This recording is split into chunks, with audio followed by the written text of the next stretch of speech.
Hello. In this talk, I'm going to talk about Essbase, sandboxing, and scenario management. This is a new functionality that's available in Essbase in the cloud. First, these were sandbox and scenarios mean different things to different people. Let me precisely define what I mean by that, and we can go into the detail. Um, in the in the in the sandbox, what I mean by is privacy and isolation. So most of the analytic engines like Essbase are all the work happens on the server side. It's more like a client server model. If we don't have an analytic solution like that, most of the customers download data from a central server into an Excel and then do their analysis there, right? You can imagine every Excel to be a sandbox, right? So if you have multiple users, they all operate in their own Excel, they get a complete transactional isolation, privacy. They can operate independently without in full data security and whatnot. So whatever work they do, it doesn't interfere with anybody else. Let's assume that's the definition of the sandbox. So how do you provide that type of a sandbox where they can do all the calculations like the main cube is capable of, but at the same time provide the necessary isolation, and only when they choose to do it, and then they can make it part of the main model. Okay, so let me show you how they can do it today, even in the older version, or even for the last 20 years in Essbase. And then I will show you a more efficient way that we are supporting it in the cloud. Okay, let me share my screen. Um, so you're all familiar with sample basic. Okay, what I have done is this is the classic way of doing it. Okay, what I've done is I've added a dimension called sandboxes. Okay, this is just to differentiate between the sandbox dimension which we have introduced in the cloud. Okay, so it has got a bunch of members. Okay, yeah, SP1, SP2, and all of that. Okay, um, if a customer wants it, what they can do is they can always go and invoke a cal script like this, where all the data is loaded into sandbox's member, and they can load it into, let's say every user is given their own member, SB1, SB2, like that, and they can copy it to their member, and then nobody will look at if we impose a security filter so that every different user um, can only access their own sandbox, then each sandbox basically clones the entire database, and then you get the necessary isolation. To prove that is the case, let's create a new one called SB3. Okay, uh, where I'm copying. So in the Essbase syntax, when we don't provide dimension from other dimension, is they act like a wildcard. The entire Cartesian product, the entire slice gets copied. Okay. Um, so let's first look at what is the current statistics. Right now we have 2,244 blocks. Okay, and now let's go and run that. Let's go look at the data. I already copied to SB1 and SB2. SB3 doesn't have any data. Let's now run the cal script. So okay, I can actually rerun this because that's the one I ran before. So if you, okay, now it's done. Let's go back and take a look at that cube. It was 2,200 some blocks. Now if you go look at this, now we have 2,900 blocks. Okay, and if you go look at the data, so the SB3 is also populated, that user can go, and so this works. This provides isolation. Like each sandbox is like your own Excel, and you get the necessary isolation. But the problem is there are thousands of users. Everybody wants their own sandbox. The cube gets bloated and bloated. Your backup time will get longer. all your life cycle operations will get longer, restructuring will get longer, and so on, right? And also, it's cleanup is a big problem. Okay, so but this is possible for the last 20 years, right? You can do it today. People may call it a version dimensions or whatever, where you create different variations of it. So the question then is, can you do any better, right? And that's what we have done in the cloud. So I have this thing called Sandbox Basic, which is same as Sample Basic. So what I'm going to do is, so let's go and take a look at this. You have to remember, let's remember the number of blocks is 354, okay? And let me go and, there is something called a scenario, okay? So the scenario is basically this, I can make this cube scenario enabled, okay? Which means it will provide the sandboxing type of privacy and isolation. And it also provides, it also allows you to do scenario workflow. I'll precisely define what scenario workflow is later on, but let's now focus on the sandbox, okay? So now I'm going to enable this. I can pick any number of scenarios or sandbox I want, right? So let's pick 100 for now, okay? And you can see it's immediately available. I want to go back and show the statistics. It's still same 354. Just because I enabled the scenario doesn't mean the number of blocks have changed, okay? So that's the first key thing. And now let's go and use this way to query this sandbox from the Excel.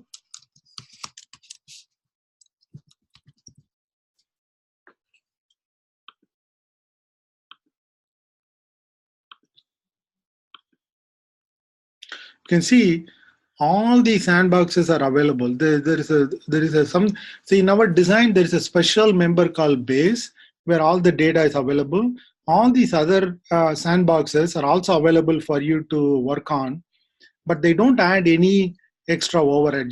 So because you can see that up to 100 sandboxes, I can look at the data, okay? And this is what we call as a lightweight sandboxing.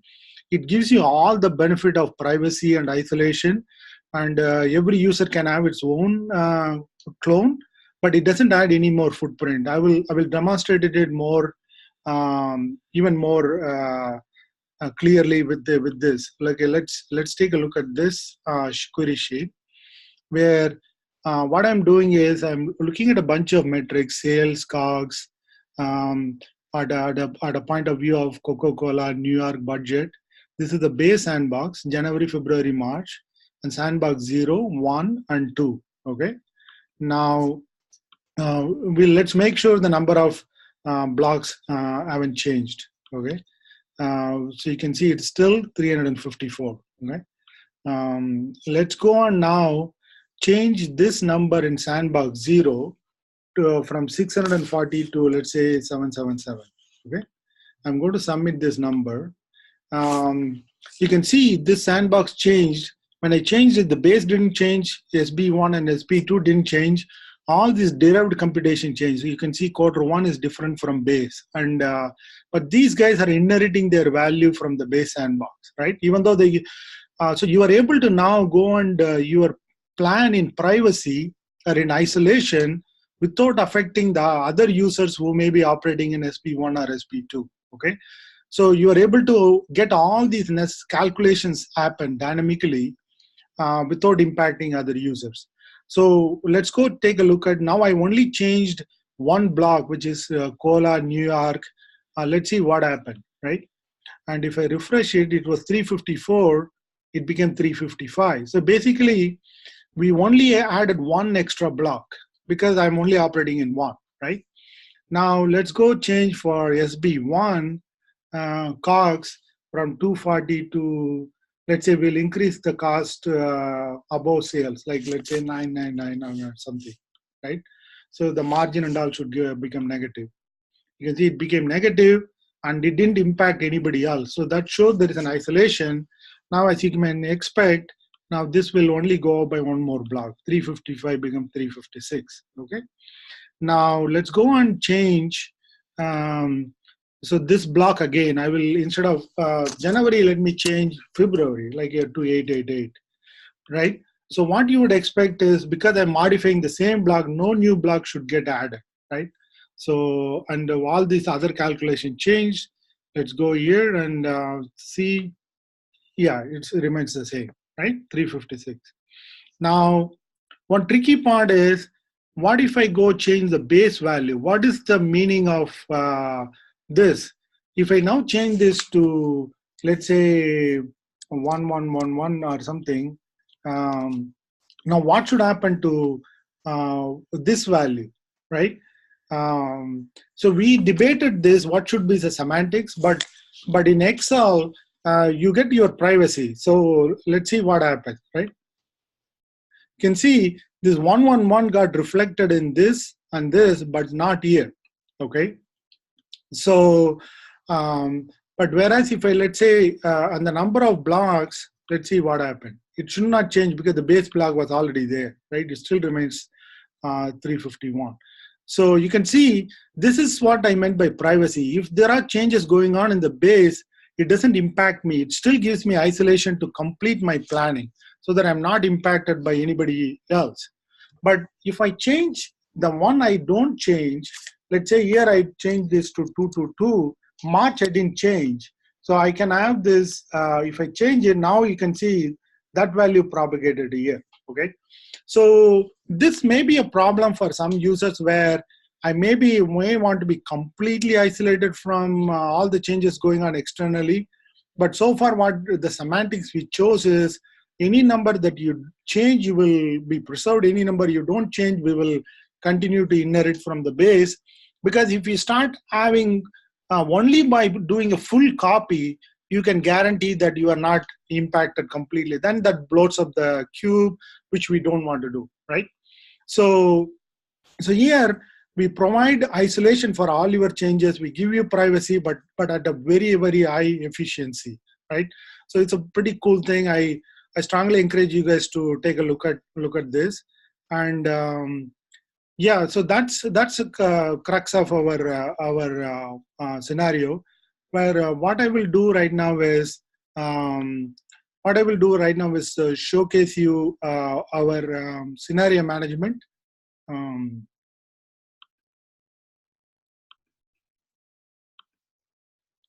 Okay, so now I'm going to talk about scenario management. Let's take a look at this cube called production schedule. This is a supply chain model that's one of the template that we ship in our gallery template.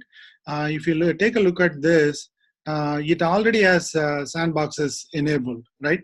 So we already used up 3 sandboxes. For every scenario, we create a sandbox under the cover. So that's a necessary condition before you can create scenario, right? So let me briefly show you this model.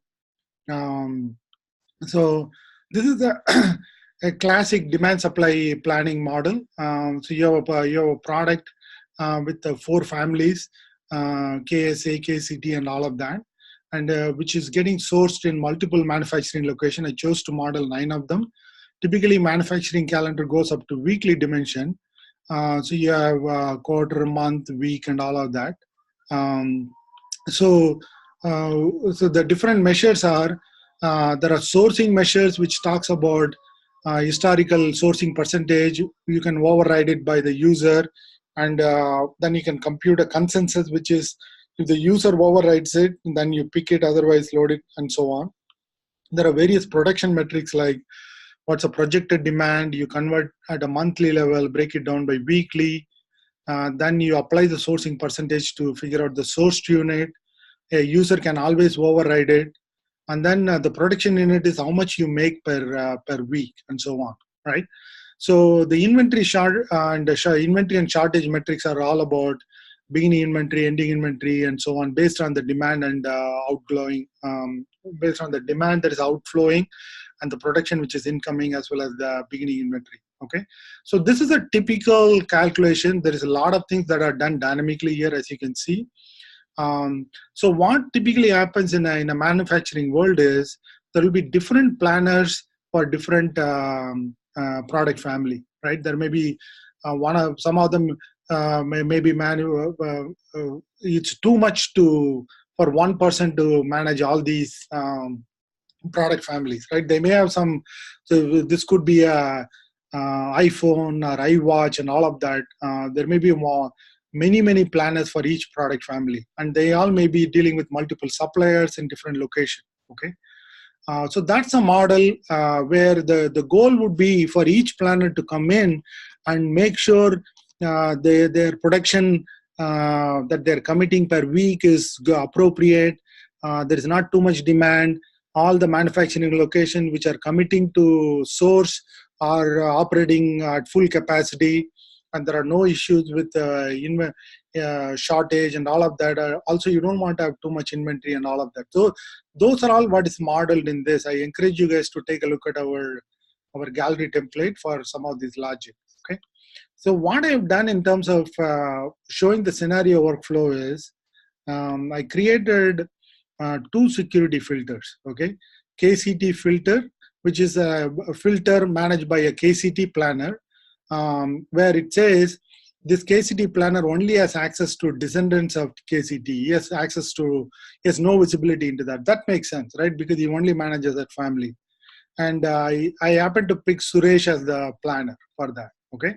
And similarly, for KSA, it's I descendant of KSA, and the permission is assigned to Deepthi. Deepthi is the KSA planner. Okay.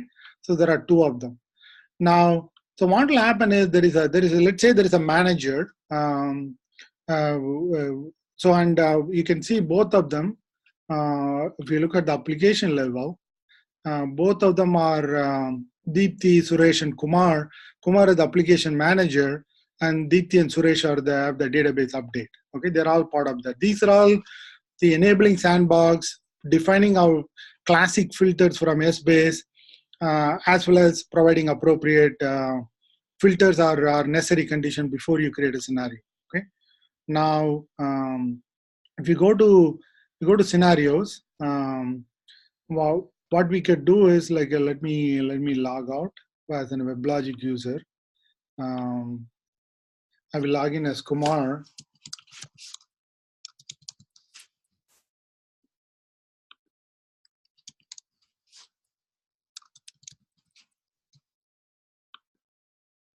Oh, what happened?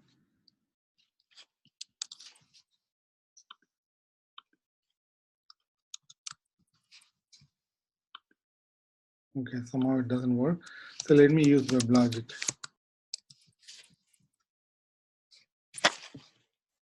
Oh.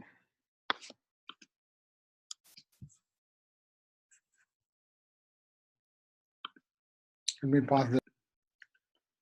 Okay, I don't know what happened there. Like now it works. Maybe my caps lock was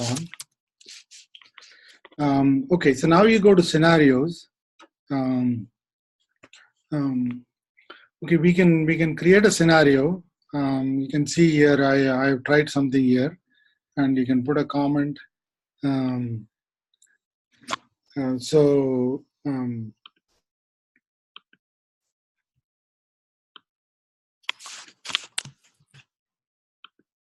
Let's create a scenario. Shortage problems. Okay, so you can fix a due date, and if this is application. So you basically, as a scenario owner, you give instruction to your planner. So it looks like KSA and KCT families, in particular the SKUs in week 1, and then this particular one also in week 1 have shortages. So we need to invite the users. So we can invite Kumar, Suresh, Deepthi to this, and we can make Kumar as an approver. Okay. So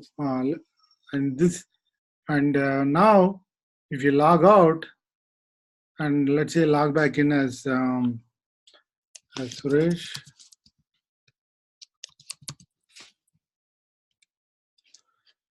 we can go see the scenario. The shortage problems that we just created is in. So we can open up this this scenario. And you can see, yes, no access at a product level. When he zooms in, he only sees KCT, right? So I have a specific query that is that's here. So let's copy that, and then I'll paste it here.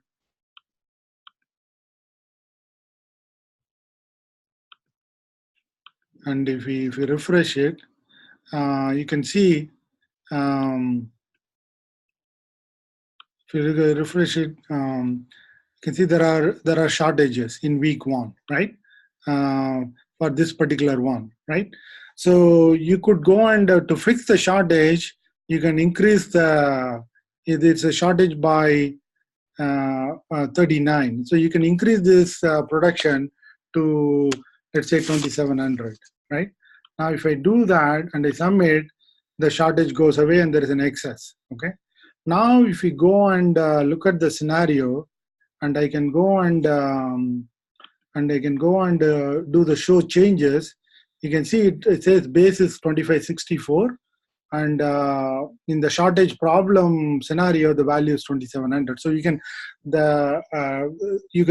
see the list of changes here. This is like an audit trail. Now, as a user, now I can go and what I can do is, so you open this scenario, and yeah.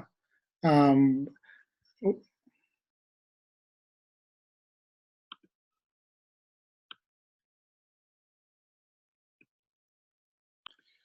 yeah, so you can see all the list of changes, right? And uh, one more thing that we have, which I'm not going to demo, is you can also enable email. So as and when these changes are submitted, the approvers will get an email. So this is the classic workflow, right? So now if I go back and log out, log back in as Kumar, who is the owner of the scenario, and you will also be able to see all the changes, and you can take an action to submit, and that will, once I submit it, you can put a comment and all of that, and that way it will complete the workflow and so on. Okay, so we not only built the core engine capability of sandboxing, which allows you to work in isolation and support scalable number of users without bloating the cube, but we also built these bells and whistles of scenarios, workflow, user management with participants, approvers, and all of that, and we'll also be able to launch Excel from browser and be able to make your changes there and then submit it and then go through the workflow. Okay, the workflow I would say it's not very grand. It's somewhat primitive, but it does the job. And we also have an email integration so that you can get notified when there are changes going on. Okay, so I strongly encourage all of you to take a look at this functionality in our cloud. Okay, thank you.